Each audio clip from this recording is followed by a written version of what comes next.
আসসালামু আলাইকুম। তো বিকেলবেলা বাসায় বসেছিলাম, খুবই বোরিং লাগছিল। ভাবলাম বাইরে থেকে ঘুরে আসি। তো এখানে একটু ঢং করে আমি স্ন্যাপ নিচ্ছিলাম। ফ্রেন্ডকে আসতে বলছে দেখে এসে দাঁড়িয়েছিল। তো এই তো হাঁটতে হাঁটতে আমরা এখন যাব হচ্ছে পুরান ঢাকা লক্ষ্মীবাজারে। তো পুরান ঢাকা লক্ষ্মীবাজার আমার বাসা থেকে খুব বেশি দূরে না। তো এই তো কি পরিমাণ জমজমাট এখানে।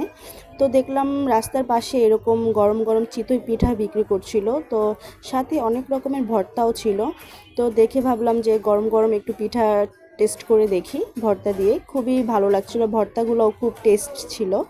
তো নিয়ে নিয়েছিলাম ঝাল ঝাল ফুচকা। মামা এত ঝাল দিছে, আমার চোখ থেকে লিটারেলি পানি পড়তেছিল।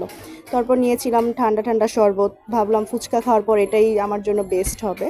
তো হাঁটতে হাঁটতে দেখছিলাম এইখানে ফুটপাতে অনেক জিনিসপত্র বিক্রি করছিল, সংসারের যাবতীয় মানে অনেক কিছুই এখানে ছিল। তো এগুলোই দেখছিলাম। আর এখানে অনেক অনেক স্ট্রিট ফুডের দোকান ছিল।